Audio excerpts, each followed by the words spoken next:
वो टीचर हैं, वो नेता नहीं है, वो नेताओं वाला काम कर रहे हैं। 1942 की तरह है ये कि यहाँ पे कोई लीडरशिप नहीं है, तो क्या वो हमारे लीडर नहीं बन सकते? क्या स्टूडेंट के लिए स्टैंड? अगर बेसमेंट में इतनी दिक्कत है तो दिल्ली मेट्रो जो है वो भी बेसमेंट में चल रही है। पालिका बाजार मेट्रो पालिका बाजार जो वो भी बेसमेंट में है। जो डेलीगेशन आके हमको अभी बताया, लिखित में नहीं लाया, और कॉम्पनसेशन की बात हुई थी 3 करोड़ की, तो उसमें क्या बोल रहे हैं वो कि जब ये जो राव का डायरेक्टर अंदर है वो बाहर आएगा तो उससे बात करके एलजी वगैरह जो भी है वो बात करके उसके बाद में डिसाइड करेंगे। यार इसका तो प्रशासन को भी देना चाहिए। अरे भाई साहब, यही तो बात है, यही तो बात है। पहले उनको देना चाहिए, पहले वो कमिट करेंगे वो कितना देंगे। तो ये हमारा काम नहीं है, ये हमारा काम नहीं है। कोई अंदर से बाहर आएगा उसके बाद नहीं, हमको लिखित में तो 3 करोड़ मिलेगा पर फैमिली, तो मिलेगा लिखित में चाहिए। उसके बाद मैंने तो ये अखबार में पढ़ा कि 10 लाख का वादा किया गवर्नर। 10 लाख से क्या होगा? 10 लाख से क्या होगा मैम? 10 लाख से क्या होने वाला है? एक स्टूडेंट का यहाँ ORN में 30 10 लाख तो एक स्टूडेंट का, आप ये बताओ, 2 लाख 2.5 लाख फी ले रहे हैं। एक बैच का स्ट्रेंथ 200-250 है, कम से कम एक बैच से वो 200-300 करोड़ कमाते हैं पर ईयर, और अगर अनुमान लगाते हैं तो कम से कम एक कोचिंग इंस्टीट्यूट 400 से 500 करोड़ का टर्नओवर होता है उनका। उसके बाद यहाँ पे जो स्टूडेंट पढ़ रहे हैं ORN में, उनको एक फ्लैट अगर उन्हें लेना होगा, एक रूम लेना हो तो 25 से 30 हज़ार रूम पड़ जाता है, 10,000 खाने का, 35 से 40 हज़ार उनका पर ईयर का खर्च। 10 लाख रुपए सिर्फ रहने का खर्च हो जाता है, रहने और खाने का। और आप सरकार बोल रहे हैं कि 10 लाख का कॉम्पनसेशन। ये बताओ, ये हमारे साथ मतलब थोड़ी, मतलब हम लोग UPSC स्टूडेंट 10 लाख रुपये तो सिर्फ खाने और पढ़ने में, मेरे पढ़ने का तो अलग, सिर्फ खाने और रहने का लग जा रहा है। टाइम जो इतना लगता है, मैंने ये भी सुना कि इन बच्चों ने प्री भी क्लियर किया था, 2 बच्चों ने। कि इस चीज़ को इस तरह ना तोला जाए कि 10 लाख रुपया 30 लाख रुपया रहने को यहाँ पे लग रहा है। यार 25 साल 30 साल जिस माँ बाप ने पाल पोस कर इतना बड़ा करके यहाँ भेजा है, उनके पिछले दिन कैसे निकलेंगे? पहले तो इस बारे में सोचो कि जिसका एक बेटा था वो 50 साल की उम्र में कहाँ जाएगा? अब भाई अच्छा, आप यहीं पे रहते होगे ना, निरंजन नगर में रहते हो, ठीक है, एस्पिरेंट ही हो। तो एक बात बताओ, आपको लगता है कि इतना सब कुछ होने के बाद भी क्या यहाँ के जो अथॉरिटी है, चाहे MCD कह लो, चाहे DDA कह लो, जो भी, अभी चेक मैं दोनों का इंटरव्यू सुनी थी, दिव्य कीर्ति सर का भी सुन रही थी और मैं अवध ओझा जी का भी सुन रही थी। अवध ओझा जी का सीधा सीधा कहना था कि ये जो प्रोटेस्ट हो रहा है ये रास्ते पर नहीं हो रहा है और इसका कोई मार्गदर्शक करने वाला नहीं है। उन्होंने इस प्रोटेस्ट को कंपेयर किया 1942 वाले प्रोटेस्ट से, जिसका कोई मार्गदर्शक नहीं था, उसकी वजह से तन्न हो गया था। ठीक, तो मैं पूरी बात अपनी करना चाहती हूँ। एक तो प्रोटेस्ट पे उन्होंने सवाल उठाया और दूसरा उन्होंने कहा कि एक कोई तरीका होता है, लेकिन बात ये भी है कि ये जो 4 विधान ओझा जी ने जो लल्लन टॉप के प्लेटफॉर्म पे आके कहा कि ये 4 विधान मैं पेश करना चाहता हूँ और मैं सेंट्रल गवर्नमेंट और स्टेट के पास जाना चाहता हूँ, तो ये 4 विधान संस्कृति IAS में जब ये केस हुआ था उस वक्त क्यों नहीं आया? बाकी आप बोलो। मैं आपको एक चीज़ बताता हूँ कि पहली बात है, जो एस्पिरेंट यहाँ ये बात कर रहे हैं ना कि ये बाहर से आए हैं, ये अंदर के हैं, ये वहाँ के हैं, उनको ये लगता है ये पाकिस्तान से उठ के आ गए यहाँ बैठ के, ठीक है ना। जब तक यहाँ ABP का झंडा या दिल्ली यूनिवर्सिटी का झंडा उठेगा नहीं, तब तक आप किसी को मना नहीं कर सकते कि वो यहाँ नहीं बैठ सकता, ठीक है, क्योंकि वो यहाँ हमारे समर्थन में आए हुए हैं, ठीक है। दूसरी बात ये कि एस्पिरेंट ये चीज़ तोल रहा है कि हमें पीछे कर रहे हैं, उनको आगे कर रहे हैं, ऐसा हो रहा है वैसा हो रहा है। भाई तू बैठ जाके आगे, तेरे कौन मना कर रहा है? लेकिन एटलीस्ट वो जो लड़कियां आगे बैठी हैं उनके साथ ऐसे मिसबिहेव मत करो यार। अपनी बहन ही बैठ सकती थी, अपनी बहन भी बैठ सकती, ठीक है। हाँ, मैं यहाँ 4 साल से रह रहा हूँ, मैं यहाँ 4 साल से रह रहा हूँ। थोड़ा लड़की को हम बोलेंगे। 4 साल। आपका नाम? मनोज सिंह। मनोज सिंह जी मैम। आप कौन से इंस्टीट्यूट में पढ़ते हैं? Ma'am next IAS, I am x student next IAS। Yes ma'am. कितने साल आपने इस इलाके में बिताया है? मैम 2 साल। 2 साल। Yes ma'am. और इन 2 सालों में क्या क्या कठिनाइयाँ आपको आई? मैम कठिनाइयों को गिनाने लग जाऊँ तो शायद सुबह हो जाएगी, बट मैं सुबह नहीं करेंगे, थोड़ा मैं सम अप करना चाहूँगी।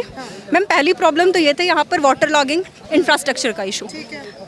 जब पानी बरसता था, मुझे याद है मानसून के टाइम में जब हमारी क्लासेस होती थी लास्ट ईयर, इतना पानी भर जाता था, हमें ऑटो करके जाना पड़ता था। ऑटो की डिमांड 100 150 रुपये हो जाती थी सिर्फ मेट्रो तक हमें पहुँचाने में। पहला पॉइंट। दूसरा पॉइंट मैम ये कि जितनी लाइब्रेरीज हैं सारी की सारी बेसमेंट में है। सारी लाइब्रेरीज बेसमेंट में, और कहीं पे भी ma'am same entry same exit है, कहीं पर भी डिफरेंट एंट्री एग्जिट का पॉइंट नहीं है, कोई अलार्म सिस्टम नहीं है, कहीं कोई इशू हो जाएगा हम ट्रैप हो जाएंगे उसमें। मैम तीसरी सबसे बड़ी प्रॉब्लम ये है कि रेंट की, इतने मैम रूम्स हैं हमारे, उन रूम्स का जो रेंट है वो मैम 15 हज़ार है, और हर 11 मंथ पर वो रेंट 10% इंक्रीज़ होता है। और 10% इंक्रीज में ऐसा नहीं होता कि वो 10% रेंट इंक्रीज़ कर रहे हैं तो कोई फैसिलिटी भी इंक्रीज़ करें, फैसिलिटी का कोई इंक्रीमेंट नहीं होता। मैम हम फीस भरते हैं, उस पर 18% हम GST भी देते हैं, लेकिन हमें कोई मैम इम्प्लीमेंटेशन तो दिखना चाहिए ना। मोस्ट ऑफ द स्टूडेंट्स यहाँ पर आए, सब लोन लेकर के आए होंगे। मोस्ट ऑफ द स्टूडेंट्स, हर महीने का खर्चा मैम हमारा 20 से 25 हज़ार पहुँच जाता है, वो भी तब जब हम खर्चा करते नहीं है। हम एक एक टाइम खाना खाते हैं, हम एक एक टाइम खाना खाते हैं सो दैट खर्चा बच जाए। एक एक प्लेट खाने का मैम 80 से 85 रुपए का आता है, और खाने की कोई क्वालिटी नहीं होती है मैम, बिना क्वालिटी का खाना हमें मिलता है।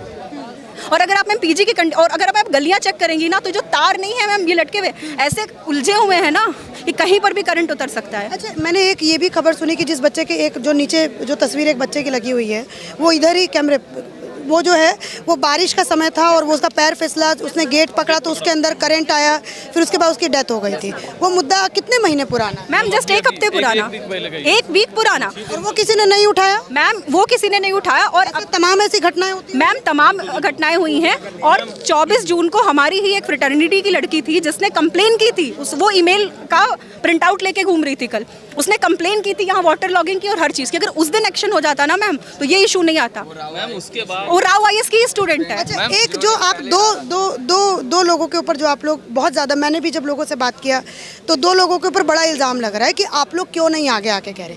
आज उन्होंने मीडिया में आके इंटरव्यू दिया है, विकास दिव्य कीर्ति और अवध ओझा सर, उन दोनों ने ही कहा, अवध ओझा जी ने कहा कि ये प्रोटेस्ट की डिलाइन है, डिरेल है, इसका कोई प्रोटेस्ट का कोई मतलब नहीं है, कोई इसको कोई नेतृत्व नहीं कर रहा है। 1942 से आपका प्रोटेस्ट वो किया। और दिव्य कीर्ति सर ने तो ये कहा कि अगर बेसमेंट में इतनी दिक्कत है तो दिल्ली मेट्रो जो है वो भी बेसमेंट में चल रही है, पालिका बाजार मेट्रो, पालिका बाजार जो वो भी बेसमेंट में है, और दिल्ली के ऐसे कई सारे शॉपिंग कॉम्प्लेक्सेस हैं जो कि बेसमेंट में ही चलते हैं। तो मैम आप क्या बोलो? उसके पीछे बेसिकली इंजीनियरिंग लगी हुई है, पूरे इंजीनियर काम किया है, वाटर का उसका मुद्दा निकाला है, उसका हल निकाला है, ड्रेनेज का पूरा सिस्टम किया। यहाँ की बेसमेंट का क्या निकाला है यार? दिल्ली मेट्रो, शॉपिंग कॉम्प्लेक्स, पालिका बाजार से कंपेयर किया जा सकता है आप लोगों के इलाके का? कंपेयर करोगे 10 बाई 10 की जगह को वो टीचर हैं, वो नेता नहीं है, वो नेताओं वाला काम कर रहे हैं, ब्लेम गेम नहीं किया जा सकता, ठीक है। वो जो टीचर हैं उनको अपना लेना होगा जिम्मेदारी, उनको अभी नहीं बहुत पहले आना चाहिए था। वो इतना देर क्यों आ रहे हैं, इतना प्लॉट कर रहे थे क्या? ऐसा कहना है कि हम दोनों के इंस्टीट्यूट में थोड़ी ये हुआ है जो आप लोग इतना हम लोगों से सवाल कर रहे हैं कि उनके इंस्टीट्यूट में हो जाए। मैम प्रिवेंशन होता है ना कुछ, ये तो क्योर है जो आप कर रहे हो, जो आप कर रहे हो ये तो क्योर है। उनके खुद के इंस्टीट्यूट में मैम बेसमेंट्स में क्लासेस चल रही, 800-800 बच्चे बैठ रहे हैं। ये बच्चे 1-1, 2-2 घंटे, एक सेकंड भाई, 1-1, 2-2 घंटे ये बच्चे शांत रहते होंगे जब क्लासेस चलती होंगी। आज देखिए मीडिया के सामने कितना ये लोग, इन लोगों का कोई लेना देना भी नहीं होता होगा मीडिया से, आज ये बोलने से रुक नहीं रहे। आज जब हमारे पेरेंट्स इनके पास छोड़ने के लिए आते हैं, जब ये अश्योर करते हैं उनको कि आपका बच्चा हमारी रिस्पॉन्सिबिलिटी है, क्या दृष्टि आईएएस नहीं करता है? जब हमारी पेरेंट्स की काउंसलिंग होती है, क्या अश्योर नहीं करते कि आपके बच्चे की रिस्पॉन्सिबिलिटी हमारी है? ठीक है, और आज सामने आने में उन्हें दिक्कत हो रही है। वो कह रहे हमारे इंस्टीट्यूट में ऐसा कुछ नहीं हुआ, हमसे क्यों सवाल इतना कर रहे? अच्छा, तो यहाँ ORN में जब खड़े होके ये बोलते हैं यहाँ लाइव सेशन में कि आप बच्चों जहाँ से भी पढ़ रहे हो हमारी रिस्पॉन्सिबिलिटी हो, तब आप फेक न्यूज देते हो क्या? ORN क्या है भाई, थोड़ा सा बताना। ये है ओल्ड राजेंद्र नगर। मैम उनका टर्नओवर देखा जाए, उनका टर्नओवर कितना है साल का, वो अपनी कोचिंग के लिए क्यों बोलेंगे, स्टूडेंट के लिए क्यों बोलेंगे, अपनी कोचिंग के लिए मतलब डिफेंड करेंगे अपनी कोचिंग को। दृष्टि आईएएस अपनी नहीं होती रोटी क्लास, हम पे है। दृष्टि आईएएस की होती है। एक और पॉइंट मैम एक और पॉइंट है, रुको, ऐसे नहीं, ये हवा ने तो थोड़ा और नेतृत्व की बात है ना मैम, ओझा सर ने नेतृत्व की बात करी है। मैं आपके इस चैनल के माध्यम से एक चीज़ बोलना चाहता हूँ कि वो एस्पायरेंट जो कैमरे पे आके यहाँ की बाइफर्केशन की चीज़ें डिस्कस करते हैं कि हमारे यहाँ पे ये आगे हैं, हमारे यहाँ वो आगे हैं, नेशन को पूरा नेशन देख रहा है, वो मुद्दा रखते ही नहीं है आगे जो जिसकी डिस्कशन होनी चाहिए। जो आप मैम वो बोल रहे थे,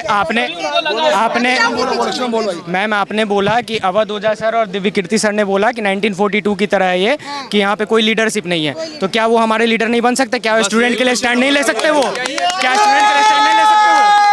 वो उनको स्टैंड मान नहीं लेना चाहिए? कैसे वो कंपेयर कर सकते हैं? कैसे वो कंपेयर कर सकते हैं? अगर वो हमारे लिए स्टूडेंट के लिए स्टैंड नहीं ले रहे हैं, तो स्टूडेंट को कैसे आके वो स्पीच देते हैं, लेक्चर देते हैं? 5 मिनट हमारे साथ गर्मी में नहीं बैठ पा रहे हैं। सुब्रा रंजन आई थी, 5 मिनट नहीं बैठी हमारे साथ। उनका कहना ये था कि तनु जैन यहाँ पर आई तो उनके लिए स्लोगन्स होने लगे। अगर हम लोग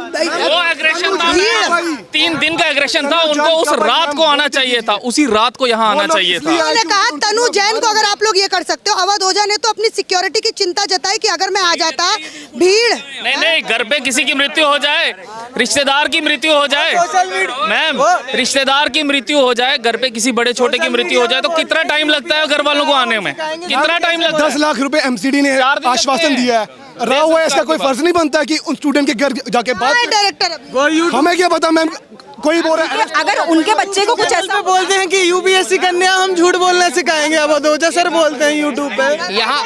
यहाँ पे लोग पीजी में रहते हैं, पीजी की हालत ऐसी है, छोटे छोटे भाई बड़ा बेकार है। मैम जो ये बात वो बोल रहे हैं, कल को अगर उनके बच्चे के साथ ऐसा हुआ था, उनकी बेटी या बेटे के साथ ऐसा हुआ होता तो भी बोल रहे होते कि 1942 जैसा है, वो 3 दिन बाद आते। अपने बेटे को खरोच भी आती है, इंसान भागता दौड़ता है। इसको पढ़ाते हैं ना, इसको पढ़ाते हैं ना, कॉन्स्टिट्यूशन ऑफ इंडिया, इसकी वैल्यू कर ले, यही पढ़ाते हैं ना आप, इसी पर देश चलता है ना। लेकिन उनका ये है कि आप लोगों का सबका यूपीएससी एस्पिरेंट हो आप लोग, आप सबका सवाल इन्हीं 2 टीचरों से क्यों है? क्योंकि सबसे ज्यादा जो सोशल मीडिया फॉलोइंग है इनकी है, इनकी ही बातें सुन सुन करके लोग यहाँ आते हैं। मैं यूपी से बिलोंग करती हूँ, इन्हीं से इम्प्रेस होके आया हूँ ना, जम्मू से, पुंछ से आया हूँ, बालाकोट सेक्टर से आया हूँ, इन्हीं के वीडियोस देख के आए, इन्हीं की रील्स देख। रक्सौल से है मैं, बॉर्डर ऑफ नेपाल, नेपाल से आया हूँ मैं, नेपाल के बॉर्डर। कोई नेपाल, थोड़ा भैया कैमरामैन को भी जगह दो। ऐसा सिटी है, आप रक्सौल नाम सर्च करना, कोई जानते भी नहीं हो कि रक्सौल कहाँ है। जम्मू तो फिर भी वो बॉर्डर पे है नेपाल, वो छोटे से शहर से मैं आया हूँ। विकास दिव्यकीर्ति सर और अवध ओझा का लेक्चर सुन के यूट्यूब पे कि आओ आप दिल्ली आओ स्टूडेंट, आप यहाँ पे बहुत सारे अच्छे फैकल्टी मिलेंगे आपको पढ़ने के लिए। और इस बेसिस पे मैं रक्सौल से, जो यहाँ से 2 दिन लगते हैं जाने में ट्रेन से, और आप जान सकते हो यहाँ की ट्रेन की क्या हालत है, बीच बीच में एक्सीडेंट हो जा रहे हैं, उस तरह अपने जान जोखिम पे डाल के। और एक चीज लास्ट चीज डिस्कस करना चाहता हूँ मैम, ये सारी चीजें मतलब ऐसा है कि ऐसा नहीं है कि ये सारी चीज़ें सॉल्व हो जाएंगी ऑटोमेटिकली। मतलब हम अभी भी जिस चीज़ के लिए बैठे हैं, ये 2 महीने बाद में फिर से स्टार्ट होने वाली है। सही बात है, ये 2 महीने बाद फिर से स्टार्ट होने वाली है। तो इसलिए गवर्नमेंट को खुद से इनिशिएटिव लेना चाहिए कि इसके लिए कोई एक्ट बने स्टूडेंट की सेफ्टी के लिए, ताकि जो भी हो एमसीडी अगर वो देती है परमिशन बेसमेंट का, तो वहाँ पे सेफ्टी मेजर्स हो। अगर सेफ्टी मेजर नहीं है और सेफ्टी मेजर होने के बाद भी अगर वहाँ पे इंसिडेंट होता है, तो उसके लिए जो कोचिंग चला रहा है वो जिम्मेदार हो, जो एनएससी का वहाँ पे ऑफिसर हो जिसने वो परमिशन दी है उसके खिलाफ स्ट्रिक्ट एक्शन हो, ताकि ये स्टूडेंट के साथ में बार बार रिपीट ना हो। इसके लिए मैं सवाल आप लोगों से भी पूछना चाहती हूं। 42 की बात की थी आपने, 42 की बात की। 42 में हमारे जितने भी लीडर्स थे उनको जेल में डाला गया। अवध ओझा सर जेल में है, विकास सर जेल में है, नहीं है ना, वो बोल सकते हैं, वो हमारी लीड ले सकते हैं, मगर वो नहीं आ रहे। क्यों? क्योंकि इस कोचिंग माफिया का वो भी हिस्सा है, वो हिस्सा है इस माफिया का। अगर वो हिस्सा नहीं होते इस माफिया का, वो यहाँ पे होते। मैम एक चीज और पॉइंट और है, वो ये बोल रहे हैं कि क्वेश्चन हमसे क्यों हो रहा है। जब सिलेक्शन का क्रेडिट आप ले सकते हो तो फेल्योर का क्रेडिट कौन लेगा? फेल्योर ओझा जी ने ये भी कहा कि चलो आप इतना हम पे ठीकरा फोड़ रहे हो, तो साल भर में जो 1000 जो आईपीएस बन के निकलते हैं, आईएएस बन के निकलते हैं, वो जो ढिंढोरा पीटते हैं कि हमने यहाँ चादर चढ़ाई तब हम आईएएस बने, आईपीएस बने, तो उनके ऊपर क्यों नहीं ढिंढोरा? क्योंकि वो भी तो ग्लैमराइज कर रहे हैं ना। आईएएस कोई ऐसे नहीं बनता, अपनी मेहनत से आईएएस बनती है, खाली गाइडेंस चाहिए होती है। गाइडेंस के लिए लोग 3-3 लाख 4-4 लाख रुपए दे रहे हैं, वो सिर्फ गाइडेंस दे रहे हैं। वो गाइडेंस भी हम पढ़ते खुद है। उस पे हमें नहीं जाना चाहिए सर, फालतू का किसी का कैरेक्टर। टीआरपी आप लोगों का जो है ना, वो ओझा सर और वही लेके जा रहे हैं। बिल्कुल, ओझा सर दुश्मन नहीं है ना विकास दिव्यकीर्ति सर। हो सकता है हम लोग नाराज हो सकते हैं, नफरत नहीं है यार, फालतू की बात हो रही है। हम लोग नाराज हो सकते हैं, नफरत नहीं है उनके खिलाफ यार, ऐसी बात नहीं है। सुनो, जहाँ भी रह के एक क्वेश्चन मेरे मन में भी है भाई, जैसे आप लोग अलग अलग स्टेट से आते हो, ठीक है भाई, मेरी बात एक बार क्वेश्चन मैं कंप्लीट कर लूँ। जैसे अलग अलग स्टेट से आते हो, आजकल ऑनलाइन की व्यवस्था है पूरी अच्छे तरीके से। बड़े बुजुर्ग कहा करता था कि पढ़ने वाला बच्चा स्ट्रीट लाइट के नीचे भी पढ़ लेता है, अगर उसको 5 स्टार की फैसिलिटी दो तब भी नहीं पढ़ता, अगर नहीं पढ़ने वाला होता है। तो क्या मुखर्जी नगर और दिल्ली जैसे मतलब क्षेत्र में क्या कमी नहीं हो सकती है? क्या इतना बोझ मतलब स्टूडेंट्स का आना जरूरी है? मैम पाठशाला और गुरुकुल की कल्चर है अभी भी। हम बिलीव करते हैं कि हम टीचर्स के साथ रह के ज्यादा ग्रो कर सकते हैं, उनके शागिर्द में रह के। आपके रीजनल टीचर्स आपको उस तरीके से ग्रो नहीं करवा सकते? देखिए ये तो मैम मेरे वहाँ तो आज भी जो स्कूलिंग है ना, उसमें 10th स्टैंडर्ड तक हमें ये भी नहीं पता होता कि एक्चुअल में सिलेबस क्या पढ़ना है, ठीक है। और यहाँ आके अगर टेस्ट सेंटर में बैठ के हम पेपर लिख रहे हैं तो उससे जो है हमारी जो है ब्रेन मैच्योरिटी होती है, ठीक है। उस माहौल में आगे लिखने पड़ते हैं पेपर, तब जाके वो एक लाइन क्रॉस होती है उस प्रिपरेशन की, ठीक है ना। इसलिए मुखर्जी नगर और कोटा जैसी जगहों पे जाना जरूरी है। मैम ये भी होता है कि काफ़ी बच्चे गाँव से आते हैं जहाँ पे बेसिक फैसिलिटी नहीं होती, काफ़ी के फैमिलीज अब्यूजिव होते हैं, तो उनको रहना ही पड़ता है। दूसरी चीज़ यहाँ पे जैसे एस्पिरेंट्स है, कोई कुछ शेयर कर रहा है, कोई नोट शेयर कर रहा है, एक सॉलिडारिटी बन जाती है, माहौल बन जाता है, तो आप डिस्ट्रैक्ट नहीं होते हो। आप घर पे हो, आपको रिलेटिव्स के ताने सुनने हैं, आपको नेबर्स के ताने सुनने, बेटा कितने अटेम्प्ट्स हो गए इस, बट प्रॉब्लम ये है कि हमारी मजबूरियों का ये लैंडलॉर्ड, ये ब्रोकर, ये कोचिंग ने बहुत फ़ायदा उठा के रखा है। मैम एक बात बस मैं ऐड करना चाहूँगा, देखिए यहाँ पे administration political nexus, coaching institutes, MCD, DDA, जल बोर्ड वगैरह वगैरह जितने भी स्टेक होल्डर्स हैं हमारी मेंटेनेंस में, हमारी बैड इंफ्रास्ट्रक्चर ही फ़िलहाल के लिए कह लें, उनकी एक सहमति है, उन सब की एक सहमति है इस बात पे कि स्टूडेंट यहाँ पे एक बढ़िया कमर्शियल कमोडिटी है। उसके कारण ये है कि स्टूडेंट यहाँ पे रोटेट होता रहता है, एक बैच आता है, एक बैच चला जाता है, एक बैच आता है, एक बैच चला जाता है, तो स्टूडेंट का जो स्ट्रगल है वो परसिस्टेंट नहीं हो पाता है। आप समझ रहे बात?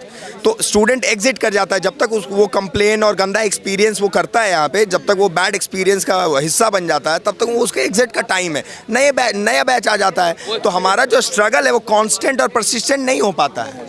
चलो इसी के साथ मैं वीडियो का समापन करती हूँ और वहाँ पे कुछ बातचीत करनी है तो उसको हम लोग शुरू करते हैं। अब मीडिया वाले भी आ गए हैं, बातचीत करेंगे इनसे, हम लोग अब निकलते हैं भीड़ से। बहुत सारे बच्चों से बातचीत किया, धन्यवाद आप लोग सभी को बात किया। और ये देखा आपने, मैंने इन लोगों से बात किया, इनकी मूलभूत समस्या मैंने सारी समझने का प्रयास किया, एक एक करके मैंने प्रयास किया कि मैं सबसे थोड़ी बातचीत करूँ और इन लोगों का जो कहना है उस चीज़ को भी हमें समझना चाहिए। और ओझा जी ने और दिव्य कीर्ति सर ने जो भी सवाल कहा मैंने इनसे आके वही तुरंत पूछा और देखा आप लोगों ने भी, इन बच्चों ने क्या जवाब दिया। इसी के साथ धन्यवाद।